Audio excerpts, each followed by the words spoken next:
Ing Iskandar Syah, sosok putra daerah yang tak jemu, yang memiliki mimpi untuk berbuat dan pengabdian bagi kemajuan tanah kelahirannya di Moro, Kabupaten Karimun. Ing Iskandar Syah juga bukan pendatang baru bagi dunia perpolitikan di Karimun. Sebab 3 kali diamanahkan menjadi anggota legislatif DPRD Provinsi Kepri, Dapil Karimun, yakni periode 2009-2014, 2014-2019, dan 2019-2024. Namun bulan September 2019 memilih mundur karena berniat berkontestasi sebagai Bupati Karimun dan akhirnya amanah belum berkesempatan diraihnya. Kontribusinya tidak berhenti hingga saat ini, datang dari berbagai pihak mulai dari kalangan muda hingga ulama, dari kota sampai ke pelosok negeri. Suara-suara yang berdesis yang menginginkan suatu perubahan atas nama kesetaraan dan kemajuan. Tak menunggu lama, spirit dan energi kerap berkumpul di sanubari hingga wujudkan mimpi terus berkontribusi bagi negeri dan kami anak negeri.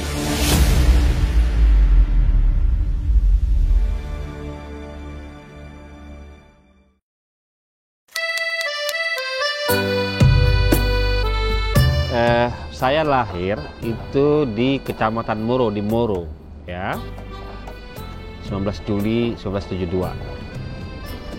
Moro itu adalah salah satu kecamatan yang ada di Kabupaten Karimun, dan itu termasuk kecamatan yang lama, ya. Sebelum ada pemekaran, dia masuk di Kabupaten Kepulauan Riau. Emak saya, ibu saya orang Moro, ya. Kemudian bapak saya lahir di Alai Kundur.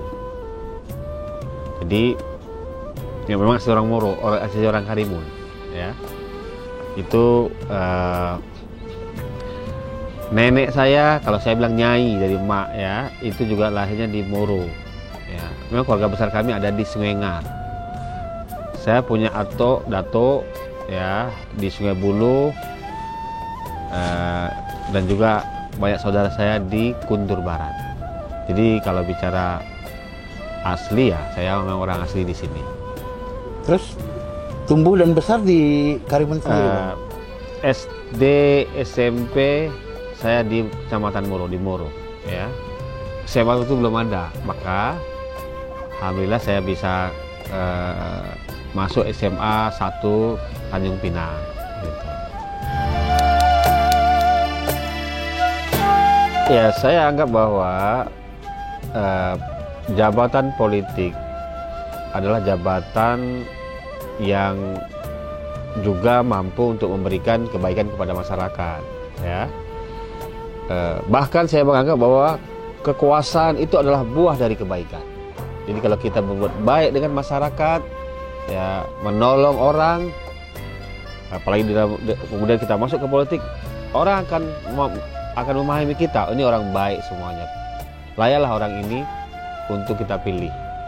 Nah, dengan modal itulah sebenarnya saya ingin, ya, ketika mereka udah memilih kita, ya tentunya kita ingin bantu masyarakat biar hidup mereka sejahtera, lapangan pekerjaan. Itu salah satu kenapa saya masuk ke politik, ya, apalagi nanti mencalonkan jadi kepala daerah.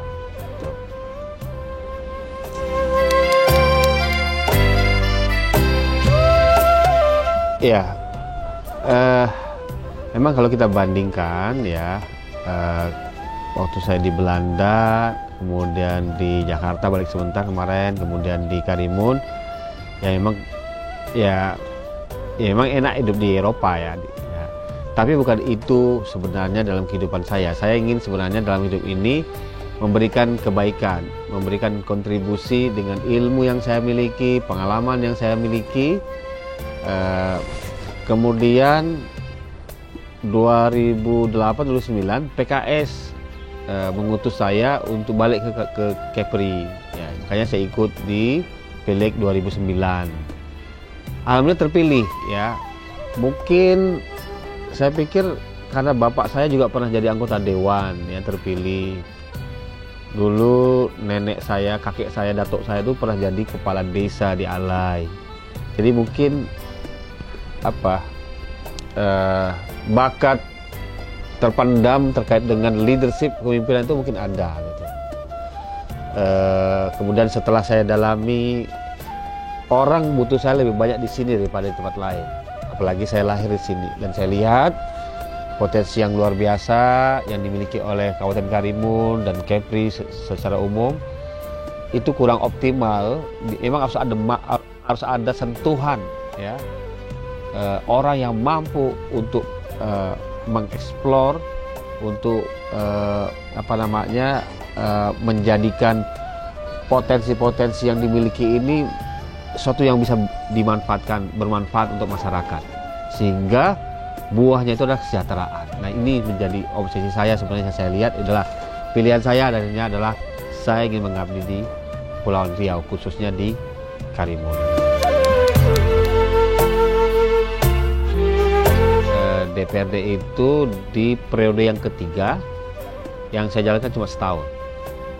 Karena untuk menjadi kepala daerah harus berhenti jadi DPRD, ya. Nah, yang pertama, 3 periode yang saya lakukan di DPRD provinsi dari dapil daerah pemilihan Kabupaten Karimun, saya melihat, oh ternyata Karimun ini luar biasa, ada potensi tambang, ada potensi alam, dekat dengan Selat Malaka, ada potensi laut, ya, kemudian pertanian dan perkebunan, jasa, kemaritiman, pariwisata dan sebagainya. Kenapa kita nggak optimal? Nah, saya merasa bahwa kalau saya hanya di legislatif, kemudian saya punya kompetensi, mengapa tidak? Samping saya memilih menjadi dari legislatif ke eksekutif, sebenarnya waktu itu saya melakukan survei riset bahwa ternyata orang merasa tidak puas terhadap pemerintahan di Kabupaten Karimun, ya sudah, mudah-mudahan ini yang saya ingin tawarkan, ya itulah terjadi kenapa saya memilih eksekutif, yang pada intinya sebenarnya saya mengambil kesimpulan kalau ingin berbuat lebih banyak itu bukan di legislatif tapi di eksekutif, dan itu pilihan saya. Walaupun mungkin kosnya besar semuanya, saya yakin banyak yang bantu saya, ya. Kalau tadi kan saya katakan rahasia kuncinya ya, bahwa kekuasaan itu adalah buah dari kebaikan. Jadi ketika 3 periode saya berinteraksi dengan masyarakat, membantu masyarakat, memperjuangkan aspirasi masyarakat, infrastruktur, bidang pendidikan, semuanya orang kenal Iskandar. Nah, itu modal yang menurut saya kosnya jadi lebih murah gitu. Ya wajar kalau yang lain-lain butuh kos, ya alhamdulillah bisa dibantu oleh teman-teman dan sebagainya gitu.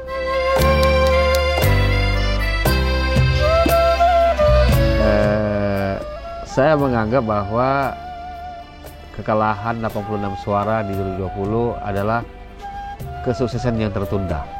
Oke. Artinya ternyata respon masyarakat itu luar biasa terhadap saya. Ya. Tapi ingat, saya ketika memilih untuk menjadi eksekutif itu juga atas dorongan masyarakat. Ketika orang masyarakat akan datang, tokoh-tokoh, Pak Iskandar, kami berharap Pak Iskandar ikut di Pilkada 2020. Jadi itu. Nah, sama juga dengan 2024, ya.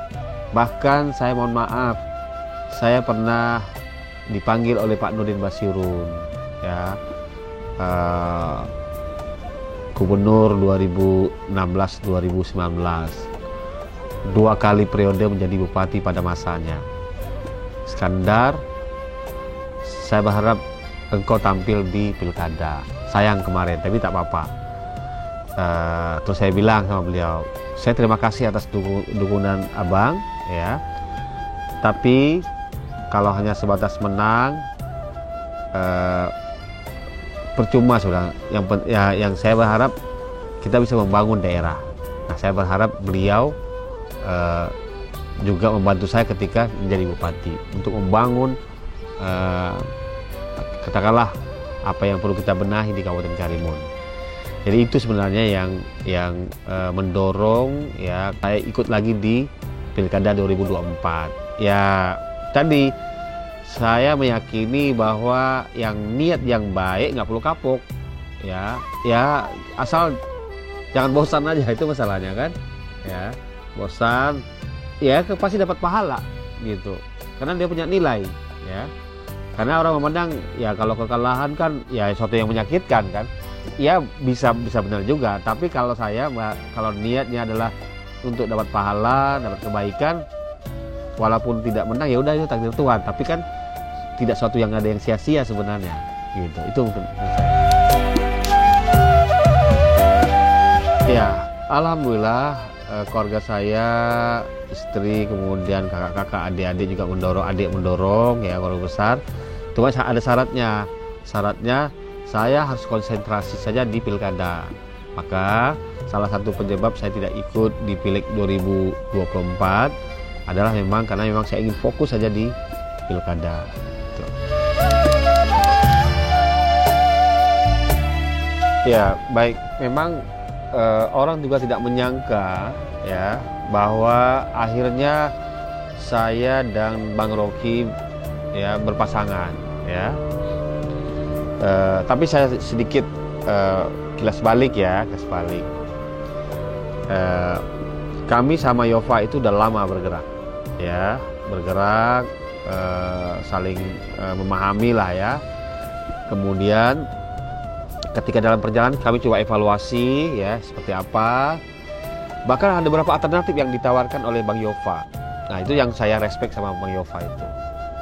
Bang, abang jangan maksakan diri abang ke saya, tapi abang juga bisa alternatif lain ya, karena dalam pergerakan kita kan kita butuh menang. Itu salah satu yang sampaikan saya. Bahkan sebenarnya kami dulu pernah juga berkomunikasi intens dengan beberapa pilihan termasuk Bang Raja Bahtiar sebenarnya gitu. Tapi ketika ada semacam konsolidasi politik yang di tingkat pusat ya, akhirnya terjadilah koalisi antara PKS, PKB dan Gerindra. Nah, kami juga respect akhirnya Gerindra di tingkat pusatnya mengalah agar kader terbaik Gerindra Bu Sri itu nggak ikut, sedangkan untuk bupati dan wakil bupati diserahkan ke PKS dan PKB. Itu sejarahnya ya.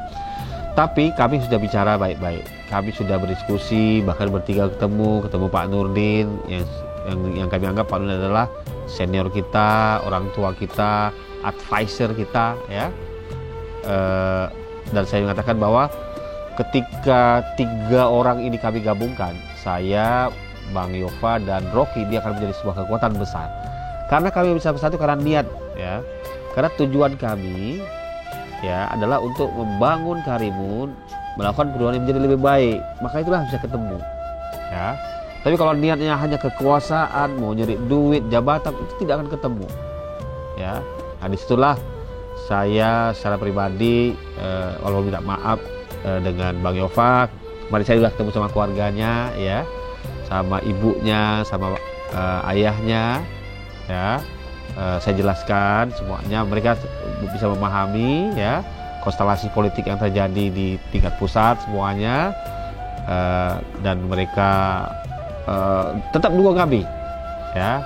Begitu juga Bang Rocky yang awalnya beliau sudah merancang untuk menjadi orang nomor 1, tapi kami udah bersepakat beliau ngalah ya. Akhirnya ketemulah formasi, saya jadi bupatinya dan Bang Rocky jadi wakilnya. Dan juga kami sering juga berkomunikasi dengan Bang Yova. Sampai sekarang saya sering berkomunikasi sama Yova. Artinya bukan berarti kami tinggalkan dia, tidak. Begitu juga sama Pak Nurdin dan tim-tim kami. Tetap saya berkonsultasi sama beliau karena saya menganggap bahwa kita adalah bagian gerbong yang ingin melakukan perubahan di Kabupaten Karimun.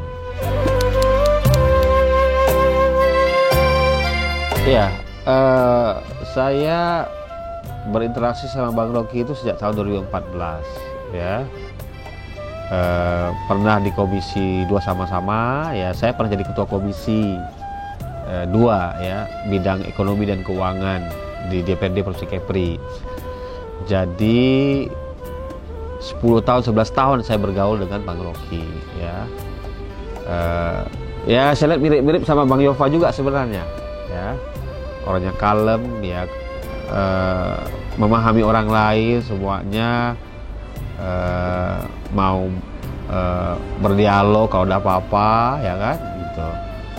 Jadi saya pikir cocok lah, matching lah sebagaimana saya sama Yova sebenarnya. Karena bagi saya kami ingin Dwi Tunggal ya, karena orientasi kami adalah pelayanan, orientasi kami adalah untuk memberikan kebaikan masyarakat, untuk membantu masyarakat. Biasa ketemu ya. Nanti kami akan bagi-bagi tugas ya. Saya bilang nggak perlu terlalu over ke saya gitu ya. Berbagi tugas saja, nggak soal. Kan selama ini kadang-kadang ada keretakan antara kepala daerah dengan wakil kepala daerah kan. Tapi insya Allah saya meyakini, dia juga meyakini bisa ketemu. Bahkan kami juga sudah bicara juga sama DPP ya, PKB ya, saya jelaskan. Insya Allah nanti ada pembagian tugas semuanya. Yang jelas pertanyaan Anda tadi terkait Bang Rocky, ya saya happy, seneng untuk bersama-sama beliau.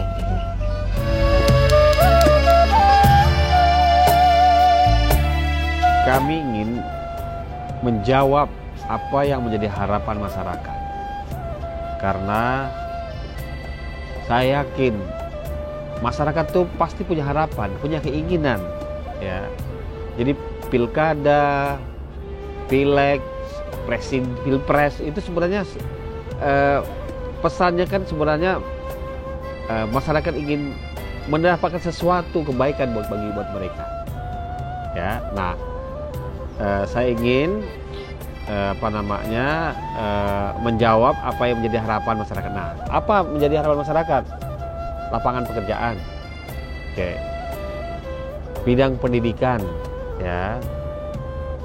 Beasiswa bagi orang yang tidak mampu, anak-anak yang tidak punya kemampuan intelektual, terutama walaupun itu bukan menjadi wewenang kami, tapi kami tetap ingin bantu, misalnya adik-adik kita yang tamat SMA, SMK, yang mau kuliah lagi, mau kuliah ya.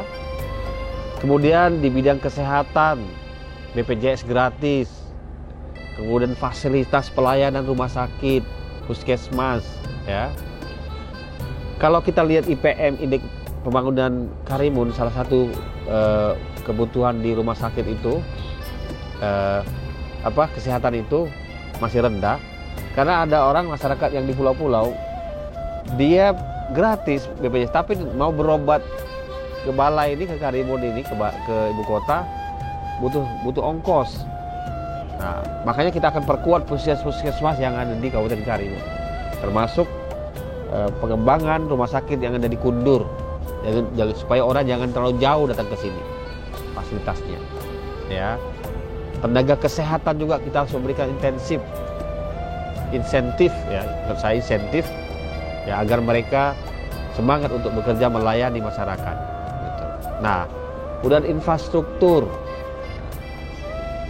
semakin bagus infrastruktur kita, semakin banyak investor yang akan mau masuk ke daerah kita.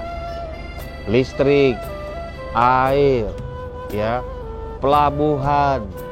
Sekarang pelabuhan itu bongkar muat ada dwelling time, waktu dulunya terlalu lama, tak tertarik orang mau datang ke kita. Itu kita balik. Runway, bandara, memang ada masalah dengan tata ruang terkait dengan hutan, tapi harus kita coba untuk mendorong biar lebih panjang lagi runway-nya. Karena bicara bisnis adalah kecepatan, ya, singkat, ya, orang datang ke kampung kita. Itu kira-kira ya. Jadi itu yang mau saya jawab. Yang ini saya harapan itu yang saya ingin berikan sama masyarakat gitu. Sehingga tersentuhlah, tadi Anda bilang tadi ada bagaimana menyentuh ya sesuai dengan apa yang mereka inginkan. Nah itu yang beringat itulah yang kami akan sentuh kira-kira, ya. Dan itu menjadi program kami, termasuk ya adalah di dalam 12 program kami, satu dengan antara lain adalah meningkatkan kesejahteraan ASN dan non ASN, ya. Pertama, paling tidak bayar gaji, TPP, tunjangan dan sebagainya tepat waktu.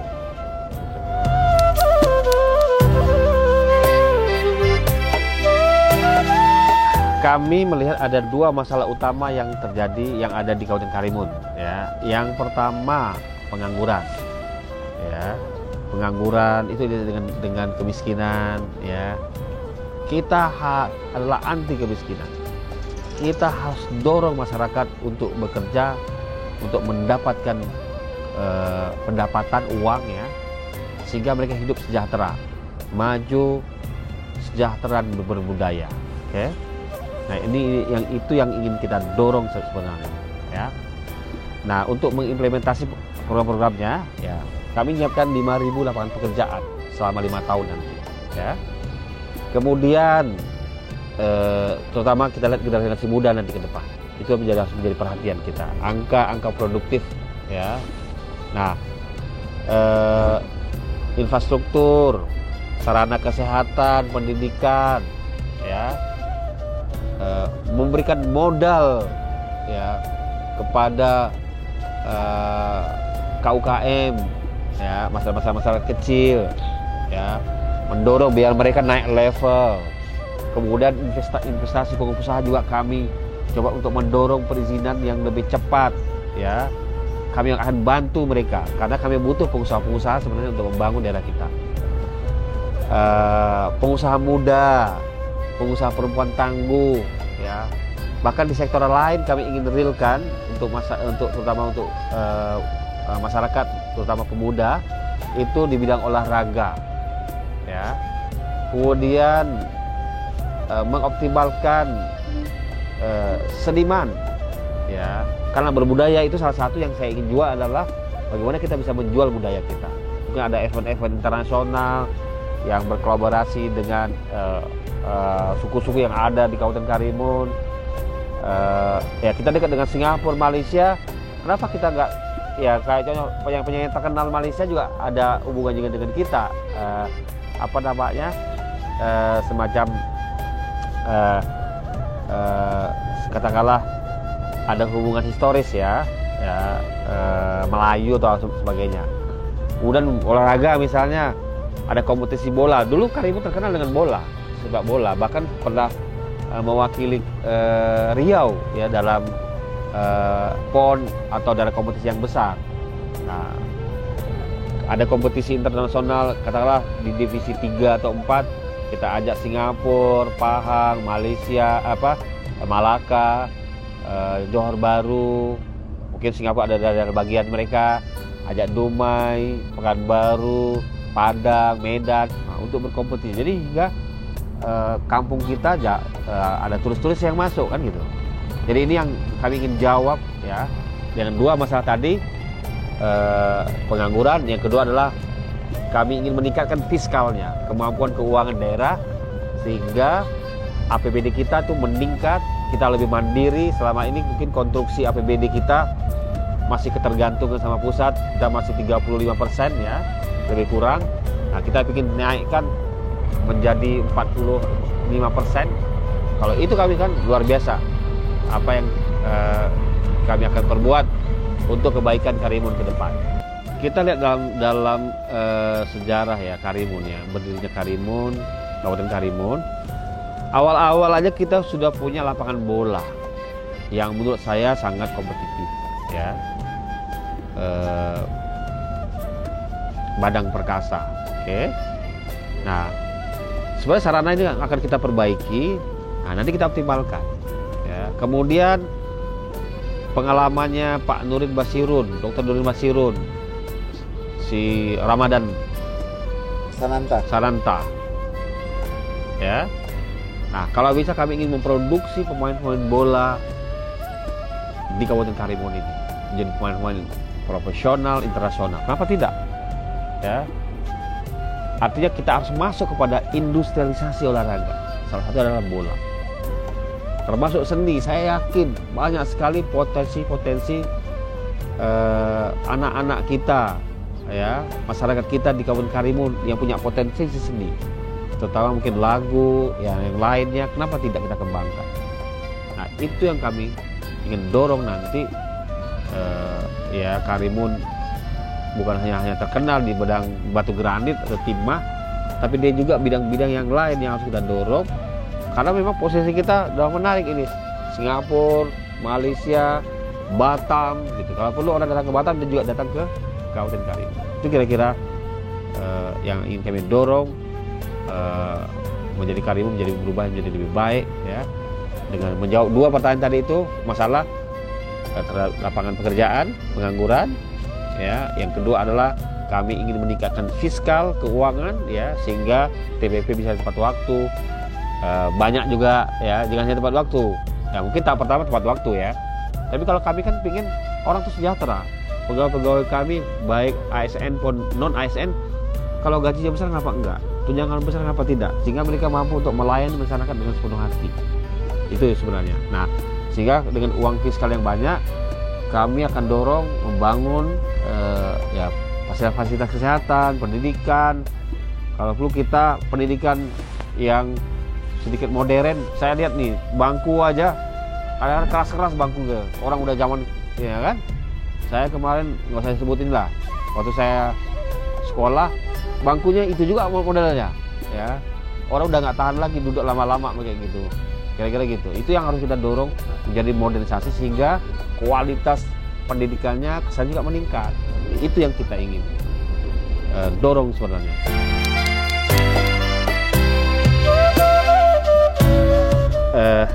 Baik, itu ada dua hal yang mungkin harus kita pisahkan, ya. Pertama, untuk dana pusat dulu lah, ya.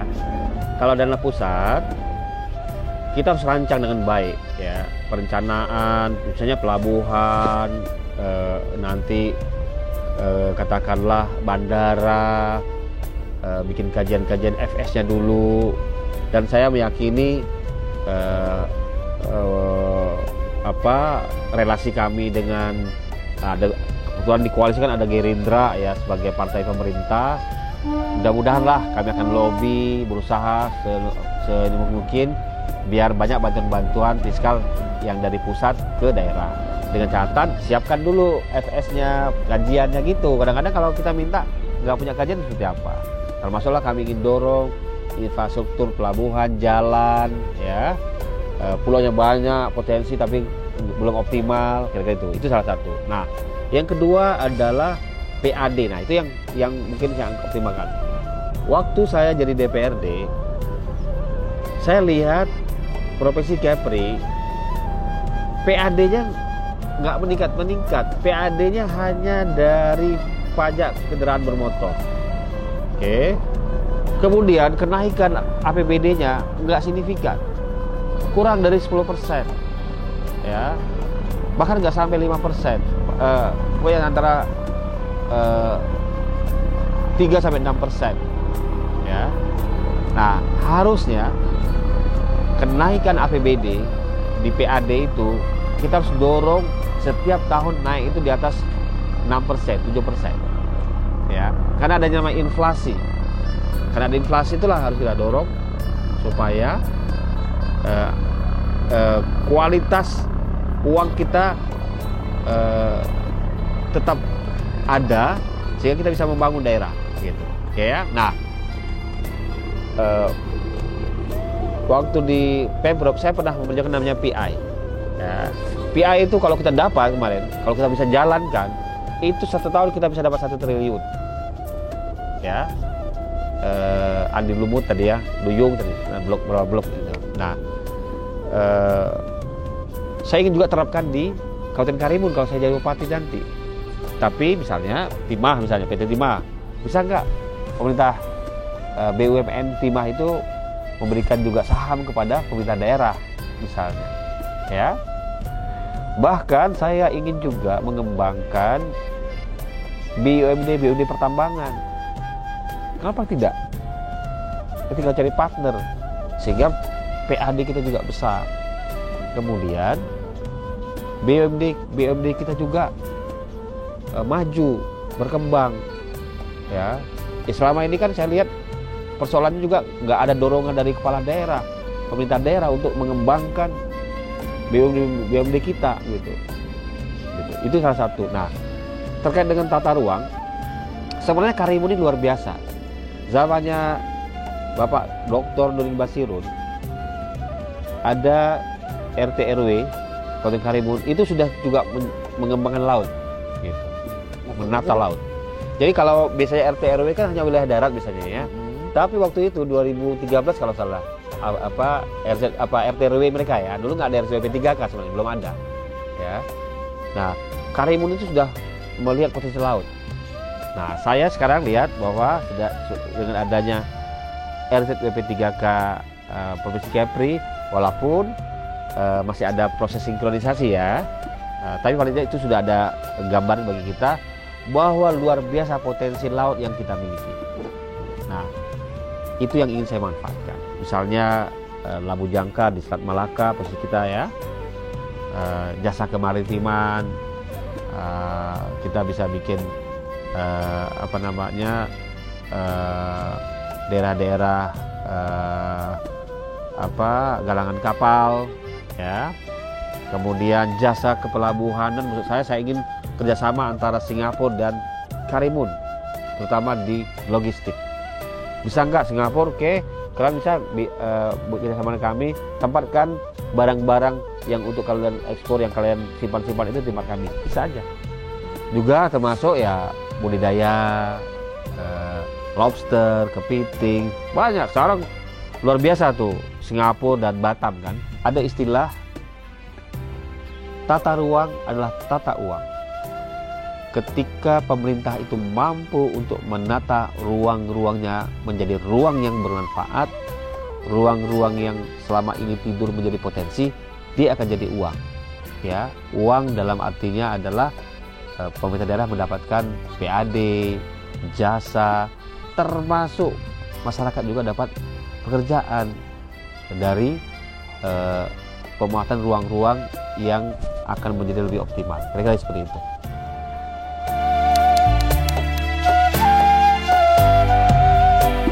Ya, waktu itu sebenarnya terkait dengan laut sebenarnya ya. Waktu itu saya bicara tentang potensi laut Kepri khususnya Karimun. Ya, jadi gini,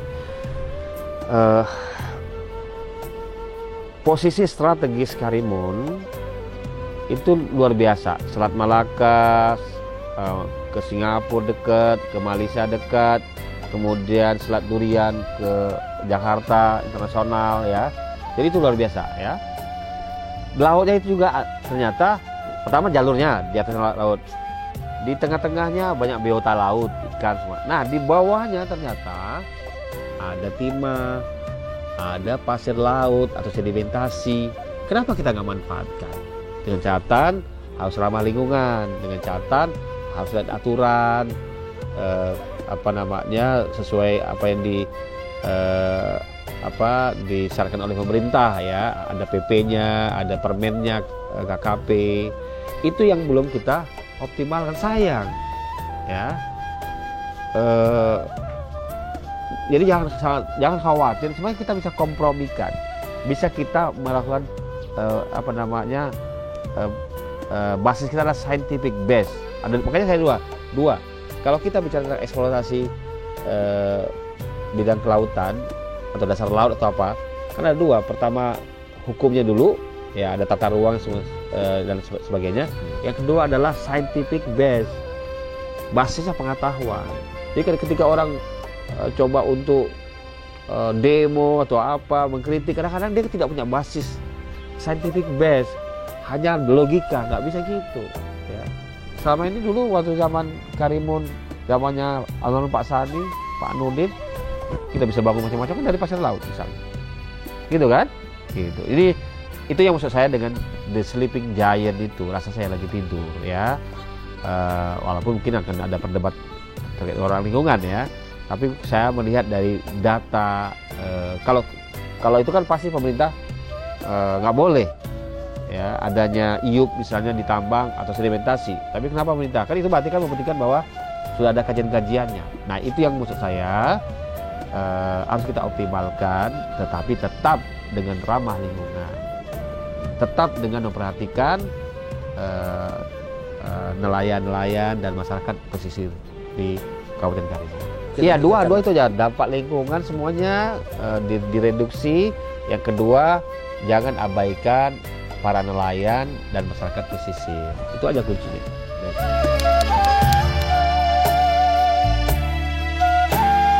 Masyarakat Kabupaten Karimun yang kami cintai, ya, yang kami muliakan, kemajuan sebuah daerah, ya, peningkatan potensi sebuah daerah, kesejahteraan bukan hanya kita, untuk anak-anak cucu, itu salah satu yang harus menjadi perhatian kita adalah kepemimpinan. Karena seorang pemimpin kepala daerah, dia diberikan wewenang untuk kebijakan, jabatan, dan kelola uang. Maka pilihlah ya pemimpin yang punya moralitas, yang memiliki kapasitas, ya, yang akan mendorong kita sama-sama untuk memajukan Kabupaten Karimun. Itu sebenarnya saya ingin sampaikan kepada kita semua. Waalaikumsalam warahmatullahi wabarakatuh.